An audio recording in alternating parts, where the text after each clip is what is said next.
مولا علی جب افقی تلوار چلاتے تھے یا عمودی تلوار چلاتے تھے یا افقی تلوار چلاتے تھے تو جنازہ برابر کا کٹ کے گرتا تھا، گراموں کا فرق بھی نہیں ہوتا تھا۔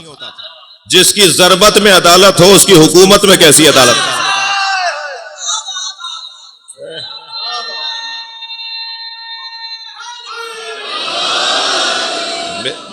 میرے مولا اب کام بتائے کہ کس کا کام ہے، لہٰذا میں اپنے میری مشکل ہے اور مجبوری ہے اور میری خوشی ہے اور میرا اعزاز ہے کہ مجلس میں ہندو بھی آئے ہوئے ہیں جی۔ ابھی مجھے رستے میں شخصیت تشریف فرما تھی، ملاقات رہی، وہ بھی تشریف لائے ہوئے ہیں، اور سنی تو ویسے ہی ہماری جان ہے، تو میری جان بھی بیٹھے ہوئے ہیں جگہ جگہ۔ ایک صلوات پڑھیں ذرا محمد والے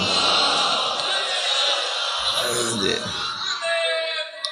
تو بات وہ ہوگی جو مشترکہ ہوگی، گفتگو وہ ہوگی جو سب کے لیے ہوگی۔ اصل ساری میری آپ کی قیمت ہی میرا کردار ہے، ہمارا کردار ہماری قیمت کی۔ ایمان اور عقیدے کا تعلق میرا اور میرے مولا کے ساتھ، مگر جو مجھ سے ظاہر ہوتا ہے وہ میرا کردار ہے، یعنی میری زندگی بتاتی ہے کہ میرا تعلق کس کے ساتھ۔ مجھے خود بولنا نہ پڑے کہ میں کون ہوں، چال بتائے کہ کون جا رہا ہے، حلیہ بتائے کہ کون جا رہا ہے، تھکے نہیں بیٹھے۔ میں اور آپ جس دروازے سے جڑے ہوئے ہیں نا، اس دروازے کا ایک موٹا پیغام یہ ہے کہ زمانے سے متاثر نہ ہونا، میں لفظوں کو بہتر کر رہا ہوں، حالات سے اثر نہ لینا۔ ہم طبیعتاً مزاجاً، اب جس امام کی یاد میں ہم جمع ہیں نا، اس کی زندگی کی سیرت کا ایک پہلو بیان کر رہا ہوں۔ حالات کیسے تھے میرے مولا کے زمانے میں اور کیسے ہی تھے، مگر میرے مولا نے بنیادیں رکھ دی علم اور عمل کی۔ توجہ چاہوں گا، ہم طبیعتاً مزاجاً اثر پذیر بھی ہیں، اثر گزار بھی ہیں، یعنی ہم قبول بھی کرتے ہیں لوگوں کی چیزوں کو اور ہم لوگوں کے اوپر اثر بھی ڈال رہے ہوتے ہیں، اثر پذیر بھی ہیں، اثر گزار بھی ہیں۔ جس چیز میں ہم کمزور ہوتے ہیں اس میں اثر پذیر ہوتے ہیں، اور جس چیز میں ہم مضبوط ہوتے ہیں اس میں اثر گزار ہوتے ہیں۔ تو مولا تو چاہتے ہیں میرے چاہنے والے سب کے سب اثر گزار بنے، اثر پذیر نہ بنے، اثر چھوڑنے والے بنے، اثر قبول کرنے والے نہ بنے۔ تو جس کام میں کمزور ہوں گا اس کام میں اثر لے رہا ہوں گا۔ ہمارے بچے باہر پڑھنے جا رہے ہیں، یورپ، امریکہ، کینیڈا، آسٹریلیا، مختلف علاقوں میں۔ لڑکانہ تو ویسے ہی تعلیم دنیا میں بڑا مقام رکھتا ہے۔ پاکستان کے شہروں میں، سندھ کے شہروں میں جو سب ممتاز ترین شہر جو تعلیم کی دنیا میں اچھے مقابلے میں ہے، اچھی کیفیت میں ہے، وہ لڑکانہ ہے جی۔ تو یہ ہمارے بچے باہر بھی پڑھنے جا رہے ہیں جی۔ یہاں ماشاءاللہ کیڈٹ کالج، یہاں ماشاءاللہ میڈیکل کالج، یہاں یونیورسٹیز، یہاں ایک بڑا مقام کام، یہاں کی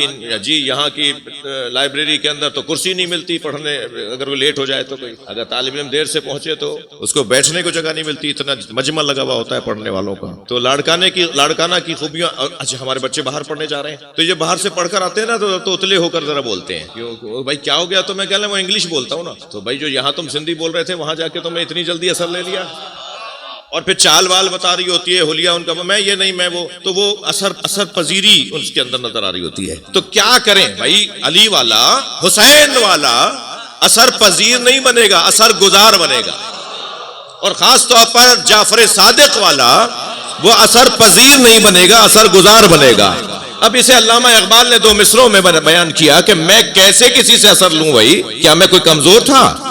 میرے پاس کسی چیز کی کمی تھی؟ میرے پاس عقیدے کی، کردار کی، میرے پاس افکار کی، نظریات کی کمی تھی جو میں کسی اور سے لوں؟ اگر میں نے کسی اور سے کچھ لیا ہے، میرے نزدیک آئیڈیل فلاں لیڈی ہیں، میرے نزدیک آئیڈیل فلاں شخصیت ہیں تاریخ کی، اور میں مولا علی کی بات نہ کروں اور لیڈی فاطمہ زہرا سلام اللہ علیہ کی بات نہ کروں، تو اس کا مطلب ہے کہ میں کمزور ہوں۔ تو میں اثر لے رہا ہوں، اثر چھوڑ نہیں رہا۔ علامہ اقبال نے فارمولہ دیا ہے کہ کیا کریں کہ ہم اثر گزار بنے، اثر پذیر نہ بنے۔ علامہ اقبال کہتے ہیں، جرمنی میں پڑھ رہے تھے، علامہ اقبال کہتے ہیں کہ خیرہ نہ کر سکا مجھے جلوے دانش فرنگ، یہ یورپ کی چمک سے میں متاثر نہیں ہوا، یہ یورپ کی رنگینیوں سے مجھ پر کوئی اثر نہیں پڑا۔ اقبال کہتے ہیں خیرہ نہ کر سکا مجھے جلوے دانش فرنگ، سرما ہے میری آنکھ کا خاک مدینہ و نجف۔ جو مدینہ اور نجف رکھتے ہو وہ کسی اور کی بات کیسے کر سکتے ہیں؟ صلوات پڑھیں محمد و آل محمد پر۔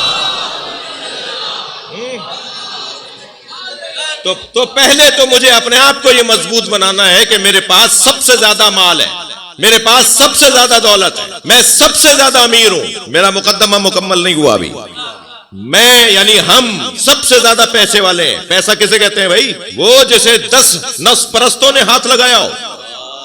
میں ایک عارف کی خدمت میں تھا، ایک اللہ کے ولی کی خدمت میں تھا، تو ان کے ہم بیٹھے تھے، کچھ نصیحتیں لینے کے لیے گئے تھے کہ اتنی دیر میں ان کا خادم آیا کہ فلاں جس کو ضرورت مند آیا ہے، تو انہوں نے اپنا مصلی کا کونا اٹھایا اور اس مصلی کے نیچے نوٹ رکھے ہوئے تھے. آیت اللہ عبد الکریم کشمیری کی بات کر رہا ہوں، مولانا دیدار سمرو صاحب تشریف فرمائے، ان کے بھی استادوں میں سے تھے، انہوں نے دیکھا انہیں، تو انہوں نے اپنے مصلی کا کونا اٹھایا تو اس میں نوٹ رکھے ہوئے تھے بہت سارے، تو نوٹوں کے ساتھ ایک چھوٹی سی چمٹا، اتنا سا چمٹا وہ بھی رکھا ہوا تھا، تو وہ چمٹا اٹھا کے نوٹ اٹھائے انہوں نے، وہ دے دیے، وہ لے کے چلا گیا. تو میں نے بعد میں پوچھا کہ کیونکہ جو اللہ کے ولی ہوتے ہیں نا، ان کا ایک ایک عمل پیغام دے رہا ہوتا ہے، ان کی زندگی کا ایک ایک عمل پیغام دے رہا ہوتا ہے. میں نے ان کے نوکر سے پوچھا کہ یہ کیا کیا استاد نے؟ کہنے لگے یہ نوٹ کو ہاتھ نہیں لگاتے.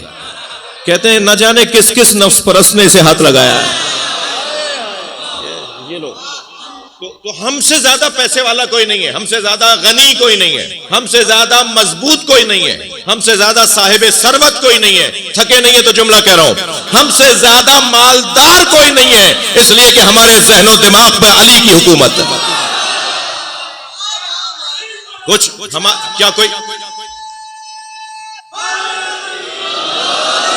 لہذا اے صاحبان ایمان تقوی پروردگار اختیار کرو. اور یا ایھا الذین آمنوا اتقوا اللہ، اب بات یہاں مکمل نہیں ہوئی. مومن کو متقی بننا ہے اور متقی ہونا بھی کافی نہیں ہے. جو صرف متقی ہو کر رہ جاتے ہیں نا تو پھر وہ معاشرے کا وبال بن جاتے ہیں. متقی وہ چاہیے جو صادقین کے ساتھ رہتا ہو.